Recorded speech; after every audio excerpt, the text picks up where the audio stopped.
Bienvenue au Geek News de Popcorn, le seul show sur Internet où je parle de films, de séries télé et d'autres choses. On va commencer cette semaine, parce qu'il y a vraiment plusieurs nouvelles qui sont sorties, avec les Geek News de Popcorn. Ça fait déjà un petit bout de temps que Paramount Pictures a sorti une chaîne YouTube où on peut voir les films de Paramount Pictures, notamment certains classiques, en entier sur la chaîne YouTube directement, et ça gratuitement.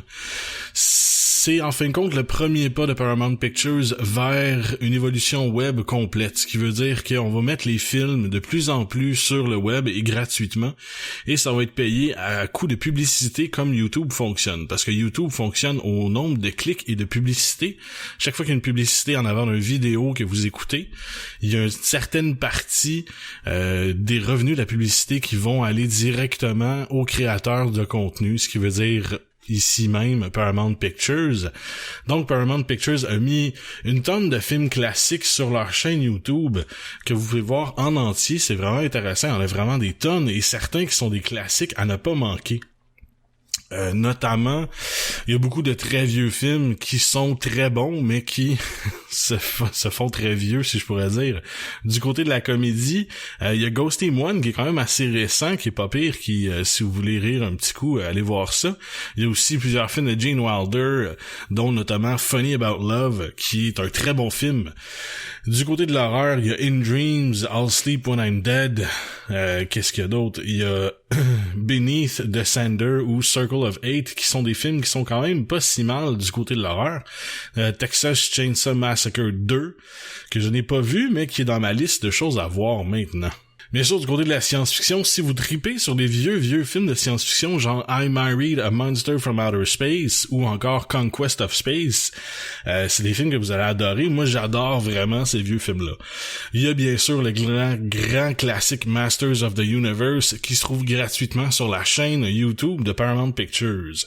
Côté action-aventure, Wrong Turn at Tahoe, The Bound, ou plusieurs autres films comme American Ninja, qui sont quand même des très bons films, qui se font très vieux, mais si vous voulez rire un bon coup, ça vaut vraiment la peine. Donc, il y a vraiment plusieurs films sur la chaîne YouTube de Paramount Pictures qui valent vraiment le détour. Je vous conseille notamment de cliquer sur le lien qui va être dans la description en bas et aller voir ça. Parce que c'est des films qui sont gratuits et ne skippez pas les publicités s'il vous plaît, parce que justement plus on écoute de films sur la chaîne YouTube de Paramount Pictures, plus on écoute de publicités un peu avant les films, c'est un peu le prix à payer pour avoir des films gratuits. Donc si vous voulez aller écouter Masters of the Universe gratuitement, ben prenez votre petit 1 minute pour écouter une publicité avant, c'est ce qui va payer en fin de compte le film sur la chaîne YouTube. Bien sûr, plus on en écoute, plus ils vont en sortir sur la chaîne YouTube, plus il va y avoir de gratuité. C'est vraiment quelque chose qui est pas révolutionnaire, parce que ça fait longtemps que Paramount Pictures parle de faire ça, et ça fait longtemps qu'ils ont mis plusieurs petits films, mais c'est le deuxième grand déploiement. Il va en avoir plusieurs à venir dans les prochaines années. On s'attend à ce que Paramount Pictures éventuellement mette une bibliothèque plus complète de leurs films sur leur chaîne YouTube, mais c'est bien sûr qu'il y a plusieurs droits d'auteur. Donc les films que vous voyez là, c'est des films qui sont soit libres de droits d'auteur pour certaines raisons, ou que les droits d'auteur sont entièrement chez Paramount Pictures. Donc, cliquez sur le lien dans la description pour aller voir la page YouTube, la chaîne YouTube de Paramount Pictures et voir tous ces jolis films. J'en parlerai pas longtemps, mais il y a eu un fake trailer qui est sorti pour Star Wars Rogue One. Parce qu'il y a plusieurs nouvelles qui sont sorties à propos de Star Wars Rogue One, mais il y a un trailer qui est un faux trailer qui est sorti récemment. Je le mettrai même pas sur la chaîne parce qu'il est très difficile à trouver en ligne pour le visionner et c'est de la qualité vraiment merdique. Mais la seule chose que j'ai vraiment à parler, si je pourrais dire, à propos de Star Wars Rogue One cette semaine, c'est le fait que l'acteur Diego Luna serait, en fin de compte, interpréterait le personnage de Biggs Darklighter, qui est le grand ami de Luke Skywalker dans A New Hope. On le voit à travers la série à quelques reprises, et maintenant c'est pas confirmé. Mais il y a plusieurs rumeurs qui veulent que Diego Luna soit Biggs Darklighter dans Star Wars Rogue One. Ça serait vraiment le fun à voir, parce que ça serait la transition, je pourrais dire. On verrait un ami de Luke qui vient de Tatooine, on pourrait suivre un peu ce gars-là qui a le même chemin que Luke, prendre sa place dans la résistance et prendre sa place dans cette espèce d'histoire de guerre là.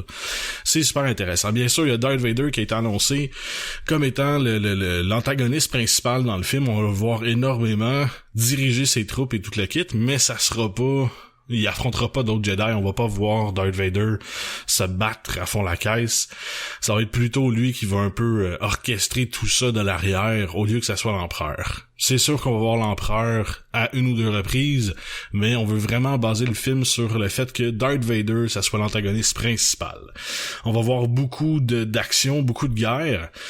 Apparemment que ça va se passer sur une planète principalement, mais qu'ils vont aller sur 2-3 autres planètes, mais que principalement ça va se diriger vers une seule planète, c'est pas confirmé encore. Apparemment que Sony n'aurait pas laissé aller le film de Venom. Effectivement, le film de Venom sera encore en branche chez Sony. Si vous pensez au symbiote de Venom, comme on le voit dans Spider-Man 3, ce n'est pas le cas. Venom, en fin de compte, ça va être un film un peu différent, qui va faire partie de l'univers de Spider-Man, mais qui va se détacher de l'univers qu'on connaît, si on pourrait dire. Ça va être encore avec les mêmes personnages. Je crois que c'est Flash Thompson qui est infecté par Venom et éventuellement décide d'aller travailler pour l'armée et devient une espèce de super soldat avec le symbiote de Venom qui a vraiment des pouvoirs malades et devient un super espion à travers le monde. C'est vraiment des histoires intéressantes, mais c'est vraiment différent comme thématique. Ça se rapproche un peu plus de ce que Punisher est, parce qu'on va à travers le monde péter des gueules d'une façon plutôt violente, mais très efficace. Donc ça va être quelque chose d'un peu plus sombre et un peu plus militarisé, je pourrais dire, comme film, mais ça risque d'être quand même très intéressant. Donc Sony n'a pas flanché. Sony dit encore travailler sur le film de Venom, mais que ce n'est pas prêt pour le moment, ça va être dans quelques années. Pour le moment, ils vont se concentrer sur l'arrivée de Spider-Man. Bien sûr, on va parler un petit peu plus tard dans les Geek News de l'arrivée de Spider-Man, parce qu'on a vu les premières photos de Spider-Man cette semaine. Mais en ce moment, on se concentre vraiment sur le prochain film de Spider-Man pour que ça soit vraiment une bombe au box-office, pour un peu réanimer l'univers de Spider-Man chez Sony. Parce que ça fait vraiment pitié en ce moment. Il y a pas grand-chose d'intéressant, surtout avec la flop des derniers 2 Spider-Man qu'on a vus au cinéma. C'est des films qui ont vraiment pas eu autant de succès qu'on l'espérait. Donc, on veut essayer de réanimer cette espèce d'univers-là, parce que beaucoup de personnages qui sont attachés à Spider-Man, qui sont présents chez Sony, mais qui veulent pas nécessairement donner les droits exclusifs à Marvel pour les utiliser dans les films et vice-versa. Donc, il y a un univers qui va se développer du côté de Sony, un univers qui va se concentrer autour de Spider-Man et des différents personnages de Spider-Man, dont Venom, qu'on va voir ailleurs. Et il va sûrement avoir dans les films futurs, parce que c'est annoncé aussi qu'on n'a pas laissé tomber le film Sinister Six. On travaille encore sur quelque chose, mais pour le moment, on veut attendre de voir le succès de Spider-Man avant de continuer avec ces 2 films-là. Bref, je vais vous tenir au courant pour les films de Venom et Sinister Six dans les prochains développements dans les mois qui s'en viennent. Le crossover de 23 Jump Street puis Men in Black est presque confirmé. Ça fait un petit bout de temps qu'on en parle. Ben, j'en parle pas vraiment, mais ça fait un petit bout de temps que les rumeurs sont lancées sur Internet. Après le succès monstrueux du film 22 Jump Street, qui était vraiment... il a dépassé 21 Jump Street et de très loin. Et après la chute un peu minable du dernier Men in Black, mais qui a quand même fait assez d'argent... il y aurait une espèce d'alliance qui serait faite où ce que 23 Jump Street serait un crossover avec Men in Black. Les 2 vont se rencontrer dans un film commun pour un peu essayer de réanimer Men in Black et de mettre une fin à 23 Jump Street et de transférer les personnages dans l'univers de Men in Black. C'est comme ça qu'on le prévoit en ce moment. Est-ce que c'est une bonne idée? Je sais pas, mais Jonah Hill puis Channing Tatum qui ferait partie des Men in Black, ça serait quand même très intéressant à voir. Ça pourrait tourner les Men in Black vers quelque chose de très comique, encore plus que celui-là. Ça pourrait faire quelque chose de très différent, je pourrais dire. Ça pourrait vraiment injecter une espèce de vent de fraîcheur dans une série qui est en train de mourir. Will Smith puis Tommy Lee Jones feraient peut-être un mini caméo à l'intérieur du film, un peu pour transférer le flambeau, mais ferait pas vraiment partie du film en tant que tel, pardon. Donc, ça reste vraiment à voir. Il y a plusieurs aussi petites personnes qui se sont un peu attachées au projet mais sans confirmer. Bill Hader serait en fait attaché au projet mais c'est loin d'être confirmé, c'est juste en discussion. Bill Hader qui pourrait jouer le prochain chef de police qui fait déjà partie des Men in Black, qui pourrait se faire transférer et donner le rôle total d'espèce de police de Men in Black, si je pourrais dire. Ce serait lui le nouveau chef de la gang, ce serait lui le nouveau boss des Men in Black. Bref, c'est vraiment un peu n'importe quoi en ce moment. Il y a pas personne, il y a plusieurs directeurs puis producteurs qui sont attachés au projet, mais il y a pas personne qui est confirmé pour le projet. Ce qui veut dire, il y a pas personne qui veut s'avancer puis dire moi je vais le faire. Ça fait un peu peur parce que justement tout le monde en parle, mais personne est willing de prendre le flambeau puis de dire OK, on le fait.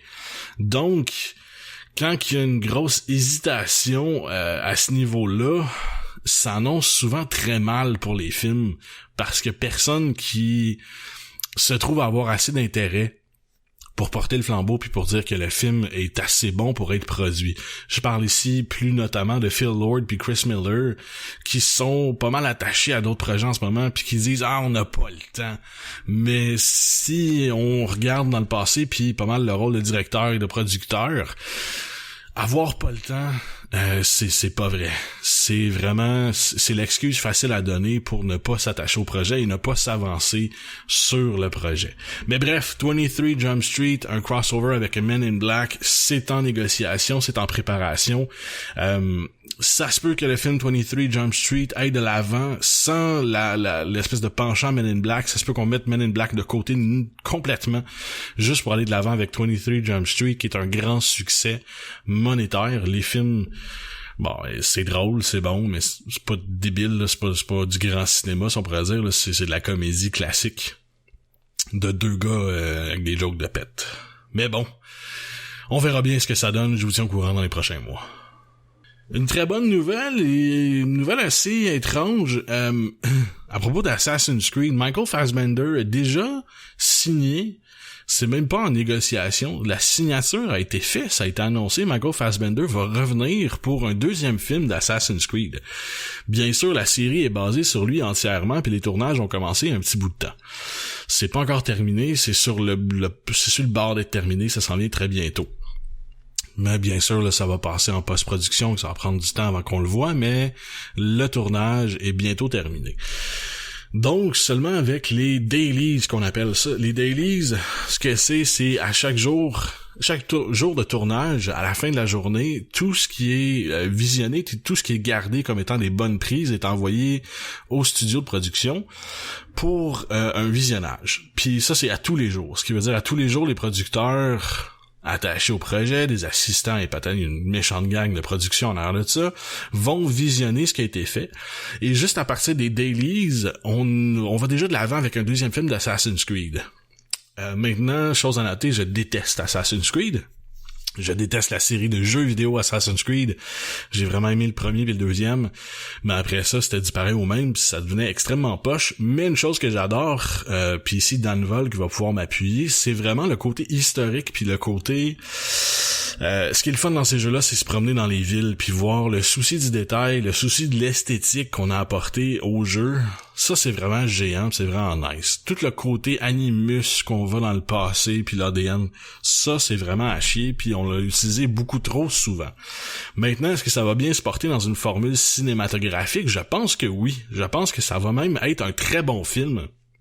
Surtout avec les photos qu'on a vues qui sont sorties d'Assassin's Creed, le set de tournage, ça risque d'être fucking épique, ça risque d'être vraiment malade.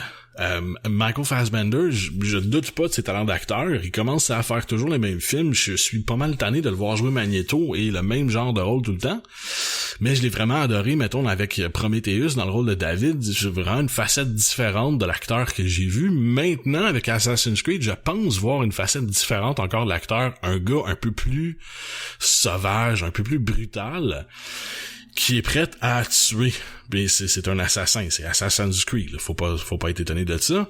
Mais ça peut faire un personnage très intéressant, surtout dans les mains de Michael Fassbender. Donc, le film Assassin's Creed, juste en ayant la maison de production, juste en ayant vu des dailies, est prêt à backer un deuxième film et de re-signer Michael Fassbender pour jouer dans le deuxième encore une fois. Donc, c'est une très bonne nouvelle. C'est un peu apeurant, parce que si le film est un flop, puis qu'on a signé les acteurs, les contrats sont signés, on est obligé de mettre de l'argent, on est obligé de faire le film, et on saura pas vraiment ce que ça va donner. C'est un des premiers films vraiment à gros budget de Ubisoft Motion Pictures, donc ça reste à voir. C'est un gros gamble. J'espère que ça va très bien se passer. Mais s'ils perdent de l'argent avec ça, on va voir plusieurs films, plusieurs jeux d'Assassin's Creed popper à droite puis à gauche juste pour aller rattraper l'argent qu'on va avoir perdu avec les films. Et Ubisoft Motion Pictures, ça n'existera plus. Mais si ça fait beaucoup d'argent, vous allez voir plusieurs jeux d'Assassin's Creed qui vont essayer de rattraper le restant qui va couler en arrière, l'argent qui va découler de ça. Et on va voir plusieurs séries d'Assassin's Creed et peut-être d'autres jeux qui vont sortir dans les prochaines années. Donc c'est une très bonne nouvelle. C'est un haut risque par exemple. Donc je sais pas si je mettrais toutes mes œufs dans le même panier, mais c'est ça qu'ils sont en train de faire. Sylvester Stallone a été vu sur le plateau de Gardiens de la Galaxie 2 dans un uniforme qui ressemble étrangement à celui du Juge Dredd. Bien sûr, le personnage Juge Dredd ne fera pas partie de l'univers de Marvel, vous voulez ça automatiquement. La personne qui a vu Sylvester Stallone, les personnes qui ont vu Sylvester Stallone sur le plateau ont vraiment dit l'armure ressemble à celle de Juge Dredd. C'est similaire à ce qu'il a porté dans Juge Dredd, mais ce n'est pas ça. Donc, arrêtez-moi ça, qu'on va voir Juge Dredd dans les Gardiens de la Galaxie, là. Vous fabulez, ma gang de nerds, arrêtez ça immédiatement. Ce que ça pourrait annoncer, par contre, c'est qu'on sait très bien que, faisant partie des Gardiens de la Galaxie, il y a le Nova Corps qui est en l'air de tout ça, et il y a un personnage très intéressant qui s'appelle tout simplement Nova, qui est un peu comme Green Lantern, que c'est un policier, puis son beat cop, son secteur, c'est la planète Terre. Donc, normalement, le premier Nova qui est sur Terre, c'est Richard Rider. Est-ce que Sylvester Stallone pourrait jouer Richard Rider, qui est le premier Nova à travailler sur Terre, qui est maintenant de retour chez le Nova Corps, parce qu'on vient de rencontrer Star-Lord, un humanoïde, et patati pataton, on pourrait le rappeler pour avoir plusieurs informations, approfondir le cas de... excuse, mais t'as des humains qui se font enlever, tu fais ta job comme du monde, peu importe. Il pourrait vraiment prendre une présence très importante en tant que Richard Rider. Puis ce qui est vraiment intéressant, c'est que éventuellement Richard Rider prend sa retraite. Je me rappelle pas s'il est mort ou s'il passe le flambeau à Samuel Alexander, mais le deuxième... Un autre Nova qui devient l'espèce de policier de la Terre, c'est Samuel Alexander, qui a vraiment une grande part avec Spider-Man. C'est un ami très très proche de Peter Parker, au point de connaître son identité secrète et vice-versa. Donc c'est vraiment quelque chose d'intéressant à ce niveau-là. Si ça pourrait être Nova, Richard Rider, on pourrait voir Stallone pour seulement 1 ou 2 films, juste faire un petit caméo, ensuite passer le flambeau à un plus jeune, qui pourrait... éventuellement faire partie de l'univers de Marvel, un peu remplacer Spider-Man parce que Spider-Man est avec Sony. Sony prête le nom Spider-Man et prête le personnage de Spider-Man joué par Tom Holland à Marvel de temps en temps, puis ça va être dans un univers commun, mais Sony va faire leur propre film à côté. Samuel Alexander, c'est quelqu'un qui est vraiment comme Peter Parker, qui est vraiment quelqu'un qui a la réplique facile, la répartie très pliée et placée, puis qui a quelque chose de très amusant, puis qui a quand même plusieurs pouvoirs. En même temps, il a un peu les mêmes pouvoirs qu'Iron Man, je pourrais dire. Il peut voler, il peut shooter de l'énergie, puis c'est un gars qui est vraiment hyper fort. Donc, avec, mettons, si Iron Man prend sa retraite, parce que là, le film numéro 4 avait été confirmé, ça a été démenti, puis là, c'est juste en rumeur, puis on sait plus ce qui arrive avec ça. Donc, est-ce que Richard Rider pourrait installer le personnage de Nova et ensuite passer le flambeau à un beaucoup plus jeune pour jouer Samuel Alexander? Ça pourrait être très intéressant. En même temps, Samuel Alexander fait souvent partie, fait le pont, je pourrais dire, entre la Terre puis les Gardiens de la Galaxie, puis ils vont souvent jouer l'un avec l'autre. Ce qui veut dire, quand les Gardiens de la Galaxie viennent sur la Terre, ils contactent directement Nova, Samuel Alexander, puis se joignent ensemble pour combattre ce qu'il y a à combattre. Et souvent, Nova va aller rejoindre les Gardiens de la Galaxie pour leur donner un coup de main puis faire le pont entre les Gardiens de la Galaxie et le Nova Corps. Ça pourrait être très intéressant d'installer ces personnages-là, et j'espère fortement que c'est ça qui arrive. Il y a plusieurs personnes en même temps qui disent que Kurt Russell, en fin de compte, jouerait un personnage plus important qu'on pense dans le film, qui pourrait jouer Marvel, puis que Sylvester Stallone serait en fin de compte le père de Star-Lord. Bon, ça vient de tout fucker les théories. On sait plus vraiment ce qui arrive, mais Sylvester Stallone n'a pas été confirmé pour plusieurs films, mais seulement celui-là en ce moment. Donc la théorie la plus probable, ça serait de Richard Rider. Ça serait vraiment le fun de voir Sly reprendre son espèce de rôle de policier un peu très fort, qui prend la position automatiquement. Ça serait le fun de voir ça. Laissez-nous un commentaire savoir ce que vous pensez que ça pourrait être Richard Rider, ou ça serait qui vous pensez que Sly Stallone pourrait jouer dans le prochain Gardien de la Galaxie. Super nouvelle qui a vraiment égayé ma journée quand j'ai entendu ça. Effectivement, c'est signé, c'est fait, c'est confirmé. On va avoir notre prochain Commissioner Gordon qui va être à l'opposé de Batman. Et on parle ici de J.K. Simmons. C'est vraiment un choix idéal, c'est le choix parfait. Je pense que c'est la seule personne qui pourrait jouer un Commissioner Gordon mieux que Gary Oldman.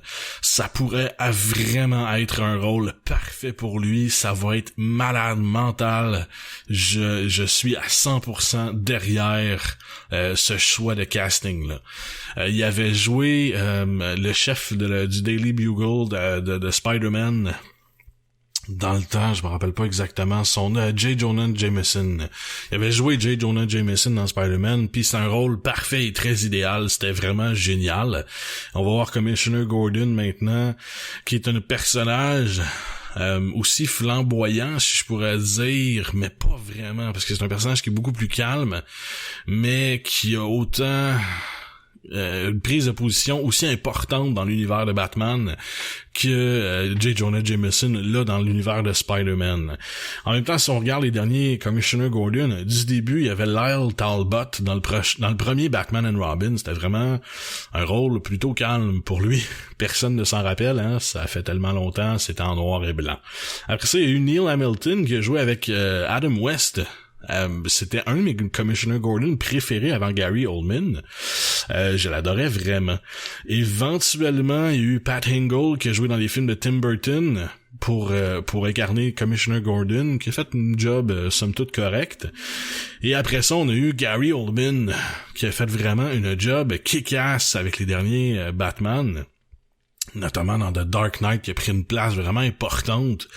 Mais là, on sent vraiment qu'avec Superman et toute la Justice League, Commissioner Gordon va être un peu dépassé, puis il va avoir un rôle un peu plus discret, un peu plus... ça va avoir beaucoup moins d'importance que celui de Gary Oldman dans The Dark Knight, la série de Christopher Nolan. Mais ça reste le choix idéal parce que les quelques minutes qu'on va le voir à l'écran, faut que ce soit un personnage d'impact crédible et qu'on achète immédiatement. Et avec le choix de J.K. Simmons, c'est parfait et c'est vraiment génial. Bien sûr, j'ai pas parlé ici de Ben McKenzie qui joue Commissioner Gordon parce qu'il joue dans la série Gotham un Commissioner Gordon beaucoup plus jeune et il n'y a pas vraiment eu place auparavant à ce genre de personnage-là. C'est la première fois qu'on voit un Commissioner Gordon beaucoup plus jeune, donc on peut pas vraiment le comparer. Et on peut pas comparer Ben McKenzie à Gary Oldman ou J.K. Simmons. Come on. Là, on va parler de Spider-Man. La dernière bande-annonce de Captain America Civil War où on a eu la chance de voir Spider-Man enfin.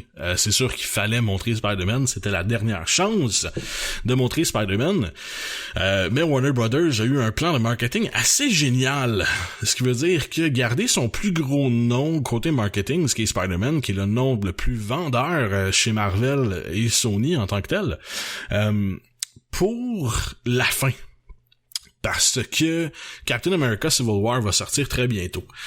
Et Batman v Superman sort à la fin du mois, le 24 mars, je crois bien.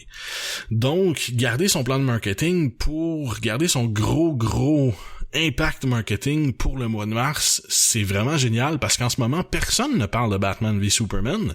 Tout le monde parle de Spider-Man. C'est un peu le plan de marketing pour Marvel. C'est pas d'essayer de faire une meilleure annonce que Batman v Superman. C'est pas essayer de clencher les bandes annonces. C'est pas essayer de faire un meilleur film que ce que eux autres pensent pouvoir faire, parce qu'on sait pas encore si ça va être un bon film. mais c'est de prendre la place de marketing, prendre la place sur les réseaux sociaux et un peu empêcher Batman v Superman de prendre un élan de départ pour avoir un box-office vraiment génial. Parce qu'en ce moment, Marvel règne sur le box-office, en fait, de films de super-héros, et Spider-Man est un nom incontournable au box-office. Donc, c'est vraiment le plan de marketing en ce moment qui est de Marvel, ce qui est d'éclipser un peu Batman v Superman des réseaux sociaux pour essayer de faire chuter les ventes du box-office un peu. Mais bon, c'est un plan comme un autre. Revenons à Spider-Man. Je suis complètement déçu du suit de Spider-Man. Je vais laisser sa chance à Tom Holland et au personnage dans Captain America Civil War, puis je vais pas me dire le personnage est à chier. Je suis vraiment loin de là. Je vais vraiment y laisser sa chance. Puis je veux pas m'avancer à ce que j'aime le personnage ou pas, ou cette version-là du personnage, je pourrais dire. Mais je suis complètement et absolument déçu du costume du personnage, de son look, parce que ça n'évoque rien de nouveau et c'est encore la même chose qu'on nous a servi à plusieurs fois. La seule chose qui fait vraiment une différence, c'est les yeux. Le fait que ça soit des espèces de lentilles rétractables, on le voit à la fin, ça va donner un peu plus de personnalité au personnage, qui veut dire que Peter Parker, dans son costume de Spider-Man, va être un peu plus attachant, parce qu'il va avoir la capacité de démontrer un peu plus d'émotion. Tout comme Deadpool, si on pourrait dire, parce que les yeux bougent de Deadpool, donc c'est intéressant, puis le personnage est un peu plus intéressant à regarder dans son costume. Même chose pour Spider-Man, j'ai toujours trouvé un peu poche le fait qu'il y ait des gros yeux vitreux, je pourrais dire, sur les costumes de Spider-Man, et que ça démontre aucune émotion, parce que dans les différentes séries télé que j'adore, soit dit en passant, surtout le dernier Ultimate Spider-Man, c'est vraiment l'émotion de... C'est pas juste Peter Parker, c'est l'émotion de Spider-Man qui est super intéressante, puis les espèces de faces qu'il peut faire en arrière de ça. Donc ça va être intéressant de voir les yeux bouger de Spider-Man. J'ai hâte de voir à quel point ils vont intégrer ça au personnage, si je pourrais dire, mais ça risque d'être vraiment fort intéressant de ce côté-là. Pour le restant, ça a l'air d'être un peu plus un petit suit en lycra, si je pourrais dire. C'est un peu poche. C'est un peu poche. C'est Spider-Man comme on l'a vu des millions de fois. J'espérais vraiment, et j'espère encore, que ce soit, parce qu'on sait qu'il y a 2 suits de Spider-Man dans le film. Il y a celui que Peter Parker a créé, puis il va y avoir celui que Iron Man a créé. Je doute fortement que ça soit le suit d'Iron Man. Je pense vraiment que c'est celui que Peter Parker a créé. Pour la simple et unique raison, c'est que tu veux montrer le suit le plus poche dans les bandes-annonces, puis une fois arrivé au film, tu montres le suit badass. Puis ça serait vraiment malade. Puis on sait que dans les BD, Tony Stark crée le suit de Iron Spider pour Spider-Man, qui est le plus beau suit de Spider-Man ever. C'est vraiment magnifique, puis c'est vraiment ça que je m'attends à voir. Mais est-ce que ça va être le cas? Ça m'étonnerait. Je serais vraiment déçu. Je serais vraiment déçu de voir une espèce de look mal fait de Spider-Man au début du film, puis éventuellement pour arriver à ce qu'on a vu dans la bande-annonce. Mais encore une fois, c'est rien contre le personnage. C'est juste une déception du côté du costume. J'aurais cru qu'il aurait été un petit peu plus loin ou sur une avenue vraiment plus différente que ça, si c'est le look final de Spider-Man. Parce qu'ils ont vraiment fait un job kick-ass. Marvel fait un job incroyable du côté des costumes pour vraiment rendre les personnages fidèles à ce qu'ils sont dans la BD. Et Spider-Man, quoique très fidèle à ce qui est dans la BD en ce moment, avec le look qu'on lui a donné, on l'a vu plusieurs fois, pis je pense qu'on aurait voulu se détacher de ce look-là pour aller ailleurs, pour vraiment faire une différence entre ce qu'on a vu dans le passé et ce qu'on va voir dans le futur avec Spider-Man. Mais bon, en même temps, ça pourrait être quelque chose de très frais, très nouveau de voir Spider-Man dans un suit d'Iron Spider, qui fait pour moi 100% plus de sens parce que c'est un sac à dos qui trimballe avec lui, puis le sac à dos se développe en costume autour de lui, un peu comme on le voit avec la montre de Tony Stark dans la bande-annonce. Donc c'est un saut qui ferait vraiment beaucoup de sens, mais bon, on verra ce que ça donne. Je vous tiens au courant dès qu'il y a d'autres photos de Spider-Man qui vont sortir. Bien sûr, ça va se capituler sur Internet. Vous allez sûrement les voir en même temps que moi. Halle Berry est en discussion pour jouer dans le film Kingsman 2 et peut-être même le film Kingsman 3 parce que, oui, on travaille déjà sur un film Kingsman 3 en même temps avec les revenus que le film Kingsman 1 a engendré. C'est pas très étonnant.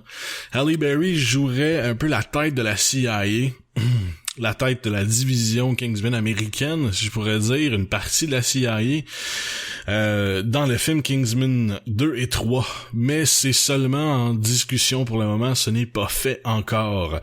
C'est sûr et certain que ça fait partie de la version, mettons, américaine de Kingsman ou de la CIA, puis qu'elle va un peu aller contre la vilaine dans le film qui a été confirmé, qui est Julianne Moore, qui a été confirmée pour jouer la vilaine. Ça m'étonne pas vraiment de voir une actrice du calibre d'Halle Berry. Quoique, Halle Berry, je trouve que c'est une bonne actrice qui fait juste des rôles poches. Elle a fait juste des mauvais films, mais c'est une bonne actrice quand même. Faut pas y enlever son talent. Elle a fait des décisions de marde. Elle décide de jouer dans des films de marde, mais c'est quand même une bonne actrice. Donc, de ce côté-là, je suis quand même content de voir qu'il va y avoir une balance, parce que je me demandais vraiment, Julianne Moore contre le jeune Egerton. Oui, c'est deux acteurs de gros calibre. Mais dans le film, si t'es une femme, mettons, dans la cinquantaine avancée, cinquantaine plutôt pour Julianne Moore qui joue la grosse méchante, puis que t'as encore un jeune qui va aller se battre contre elle, ça va encore être un peu débalancé, je pourrais dire, en fait de acting, parce que Egerton, je suis sûr qu'il va faire une très bonne job, mais tu veux voir à l'écran deux personnes du même calibre et du même âge s'affronter, puis c'est beaucoup plus intéressant. L'espèce de débat de jeunes contre vieux, comme on a vu dans le premier Kingsman, faudrait vraiment laisser ça de côté, puis aller de l'avant avec, c'est des gens du même âge qui se tapent dessus. Je sais pas si je suis très clair, dans ma tête c'est très clair, mais c'est peut-être pas une fois dit en mots. Donc, je vais me fermer à la gueule. Mais bon, Halle Berry, qui est en discussion pour le film Kingsman 2, c'est presque confirmé pour Kingsman 2. Selon mes sources, Kingsman 2 serait sur le bord d'être signé. Il manque juste la clause de Kingsman 3 qui est en discussion en ce moment. Si vous avez aimé le hype dans les dernières années de Slenderman, qui est un peu mort en ce moment, mais qui va revenir tranquillement dans nos écrans, parce qu'il y a un documentaire qui a été créé qui s'appelle Beware the Slenderman, qui est en ce moment... vous pouvez le visionner, vous pouvez pas le visionner à moins que vous soyez aux États-Unis, en Californie, au South by Southwest Exposition, qui est un espèce de gros... c'est un gros festival de films en Californie, mais c'est HBO qui fait le documentaire, et ça va relater comment expliquer ça pour que ça fasse du sens. Vous connaissez Slenderman, c'est une légende urbaine qui a été créée 100% par Internet. Ça a été créé il y a très longtemps, ça fait longtemps que l'histoire existe, mais c'est une personne sur Internet du nom de Victor Surge qui a créé plusieurs photos en 2009 avec des enfants et le Slenderman en arrière, comme si le Slenderman contrôlait les enfants. Donc, c'est les photos de ce Victor Surge-là qui a vraiment accru la légende du Slenderman dans les années début 2010 pour aller vers le futur, de là à créer un jeu et patati patata, et ça va aller jusqu'à ce qu'on le connaît.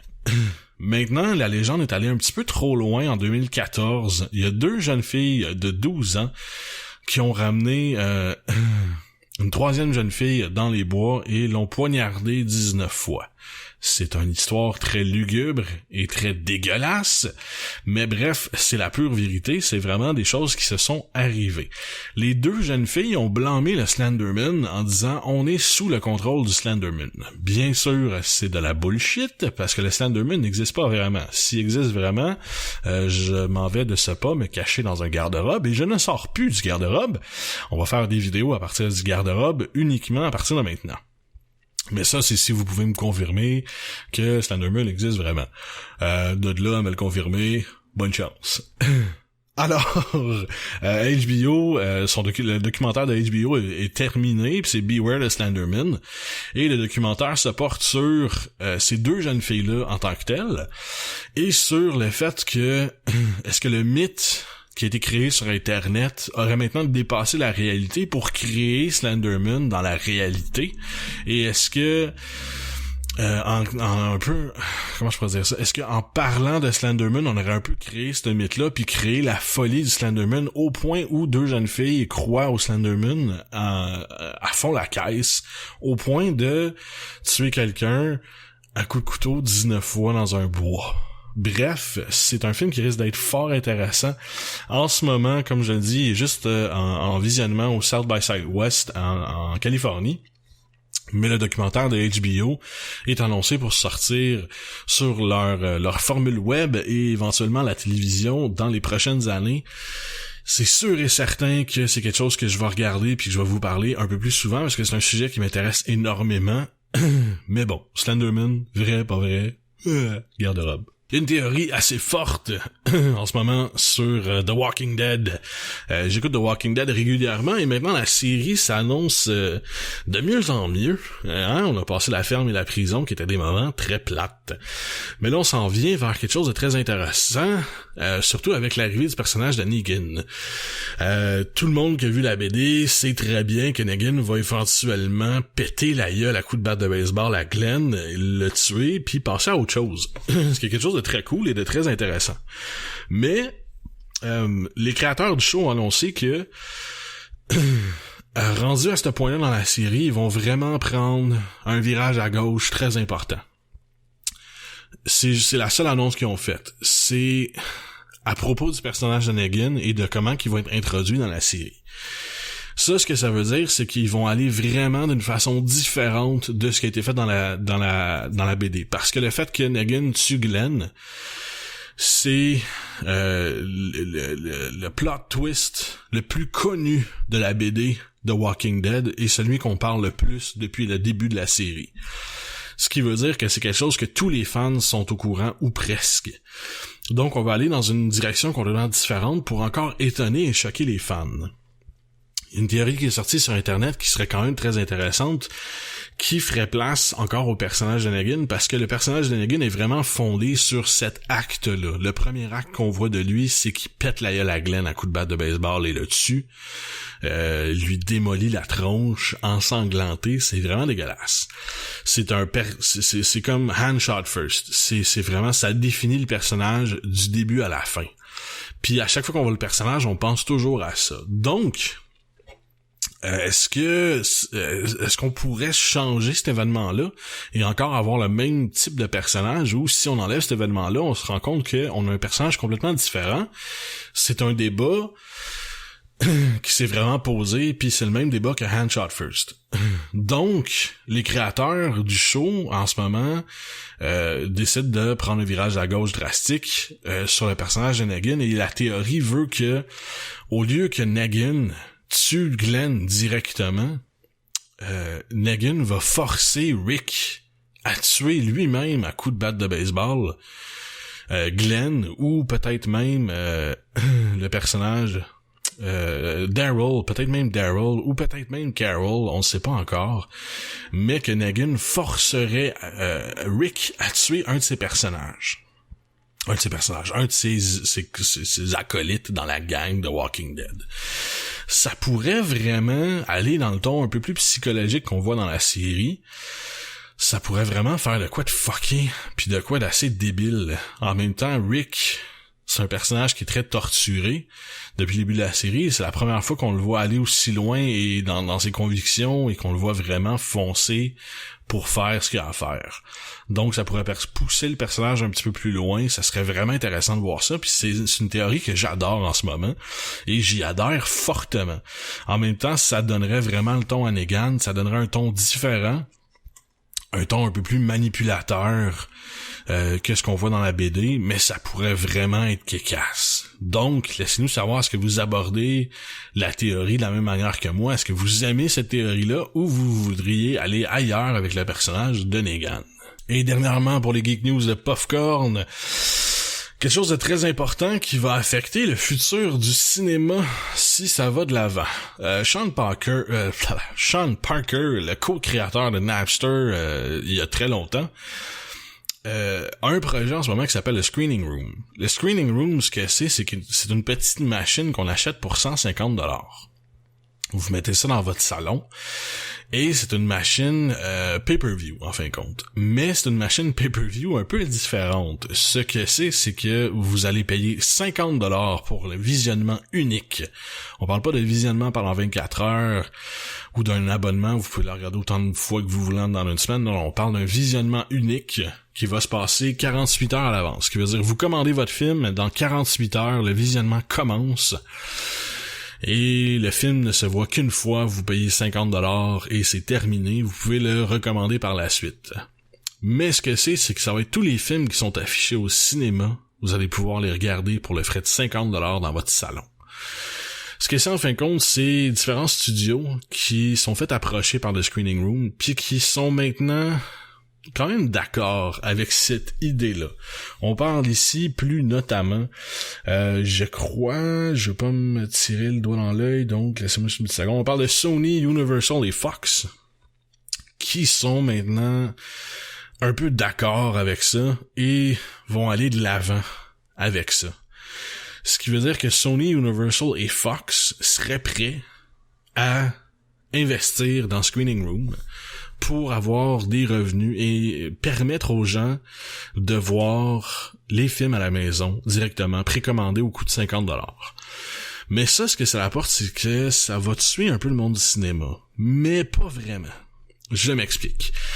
Parce que si tu commandes un film 50$ à l'avance, tu peux dire à ton beau-frère, ta belle-sœur, ton beau-père, 2-3 de tes chums, hey, on écoute Batman v Superman chez nous la semaine prochaine ou en fin de semaine. On le commande. Mettons qu'on est 5, on split 10$ chaque, 50$ le film, c'est fait. La part des revenus, je vais vous en parler après, qui va être divisé après. Mais ça, ce que ça fait, c'est que ça coûte aussi cher que d'aller au cinéma. Même que c'est un peu moins cher, parce que le cinéma maintenant c'est rendu un peu plus dispendieux que ça, c'est rendu à peu près 14-15$, ça dépend où vous allez voir le film. Mais pas d'argent sur le popcorn, pas d'argent sur le visionnement, il y a plus d'argent vraiment qui se fait de la part des cinémas, et le cinéma va vraiment être en danger à cause de cette petite machine-là. La compagnie Screening Room avoue que non, parce qu'elle va donner une grande part de ses revenus aux clients, au cinéma directement. 10$ par film vont être donnés au cinéma. 20$ par film vont être donnés au studio. Et le restant va se passer à travers les distributions et tout le kit. Et la compagnie Screening Room va se garder un petit 5$ par film pour la distribution de leur machine. Donc, les cinémas auraient un certain revenu. Comment ça va se goupiller, c'est que dans une certaine zone, s'il y a des machines qui sont vendues, chaque film, il va y avoir une partie de l'argent qui va être envoyé au cinéma local par ces différentes zones-là. Donc, ça serait redistribué également, je pourrais dire. Par contre, ça serait un petit peu erroné de penser que si vous habitez à Richelieu, puis que vous allez sûrement souvent au 10-30, puis que là, soudainement, 10-30, c'est un cinéma 10-30, là, c'est un gros quartier de magasinage, je pourrais dire, mais il y a un cinéma très important là-bas. Ça serait un peu erroné de dire que si vous achetez ce bébé-là, les revenus vont maintenant aller au Capitole de Saint-Jean parce que c'est le cinéma qui est le plus près. Donc, c'est un peu mal fait encore, la division de ça, et on sait pas encore comment ça va vraiment s'arranger. Mais tout ça pour dire que les cinémas auraient encore une part des revenus, mais que ça serait vraiment diminué parce que les cinémas font pas tant d'argent que ça avec les films. Les cinémas font beaucoup d'argent avec tout ce que vous achetez au comptoir. Si, mettons, il y a une salle VIP, ben c'est très intéressant d'y aller un peu d'avance puis de prendre un verre avec ses chums avant d'aller voir le film parce que c'est des revenus qui vont directement dans les poches du cinéma. La même chose quand vous achetez un popcorn ou une liqueur, ça va directement dans les poches du cinéma. Mais le film, ils font presque pas d'argent avec ça, le billet d'entrée. Donc, les cinémas perdraient quand même beaucoup d'argent parce que le popcorn, vous allez pas l'acheter au cinéma, là. vous faites juste voler en fin de compte, je veux pas accuser personne, là, mais Screening Room va juste voler en fin de compte le billet d'entrée et tout ce qui va en arrière, parce que ça va aller maintenant aux épiceries à différentes sources comme ça. Donc, est-ce que ça va tuer le marché du cinéma? C'est sûr à 100%. Est-ce que ça va tuer les compagnies de cinéma? Non. Ce que ça pourrait changer, c'est que ça pourrait devenir des cinémas à 1 ou 2 salles avec des prix d'entrée beaucoup plus faibles, à 25$ dans le genre, là, mais qu'il y aurait 2-3 salles avec des films beaucoup plus restreints. Ça serait vraiment, selon moi, de la grosse merde. Mais je suis pas 100% contre l'idée, je suis prêt à une évolution et à un gros changement, mais selon moi, il y a certains films qui sont faits pour voir au cinéma et il y a d'autres films qui sont faits pour voir dans ton salon. Donc, selon moi, j'irais avec un 50-50. Il y a certains films, mes gros blockbusters, je sortirai au cinéma, et le restant de mes petits films qui me coûtent plus cher de sortir en salle que d'autres choses, parce qu'il n'y a presque pas de revenus, je les laisserais dans cette espèce de petite boîte-là, Screening Room. Donc, il y aurait une place pour un marché comme ça. En même temps, Paramount Pictures, qui sortent tous leurs vieux films sur une chaîne YouTube, pourrait maintenant faire des screenings sur cette espèce de boîte-là, puis sortir plusieurs petits films indépendants ou des films classiques qui font des ressorties des fois, pourrait les passer là-dessus aussi, ça rapporterait quand même pas mal d'argent. Donc, ça serait un beau projet, ça tuerait une certaine partie du cinéma, ça dépend comment ça va être arrangé. En ce moment, on parle beaucoup de redistribution d'argent dans différents cinémas et compagnies différentes, mais je pense que la question devrait vraiment être quel film on sort sur cette petite boîte-là, puis quel film on sort encore en salle. C'est vraiment là-dessus que la question va se poser. Si vous pouvez voir Batman v Superman sur la petite boîte de Screening Room dans votre salon le 24 mars, je suis contre l'idée. Je suis totalement défavorable à ça. Par contre, si, mettons, The Imitation Game ou The Revenant ou Eddie the Eagle sortirait sur la Screening Room, au lieu d'aller le voir en salle, c'est pas des films qui sont nécessaires en salle, mais c'est quand même nécessaire d'aller chercher un bon revenu au box-office. Il y a beaucoup plus de gens qui vont aller voir ce film-là dans leur salon qu'en salle en cinéma. Parce que les cinémas laissent pas beaucoup de place à ces films-là non plus, parce qu'ils sont pas très rentables. Donc, il y aurait une rentabilité à aller chercher sur la boîte de Screening Room. Donc, c'est pas une mauvaise chose, mais bon, je vais arrêter d'en parler maintenant, parce que ça fait déjà trop longtemps que j'en parle. Mais je serais prêt à en discuter plus longuement. Laissez-moi des commentaires si vous voulez en entendre parler un peu plus de l'espèce de petite boîte de Screening Room qui va sortir. On sait pas quand encore, c'est seulement en développement. Donc c'est tout pour les Geek News de Popcorn. Geek News un peu plus long, un peu plus... pas mal de trucs à jaser cette semaine. La semaine prochaine, ça va être encore sur la formule audio et ça risque d'être le cas pour encore quelques semaines malheureusement parce qu'on déménage les locaux. Et oui, on a eu de la merde qui s'est passée dans nos locaux et on déménage tout ça bientôt. Normalement d'ici la fin... sûrement d'ici juin ou juillet, on va pouvoir changer ça. On verra bien ce que ça donne. Je vous tiens au courant. N'oubliez pas de vous abonner à notre chaîne YouTube et de partager nos vidéos. Ça serait super gentil de votre part. On se voit la semaine prochaine.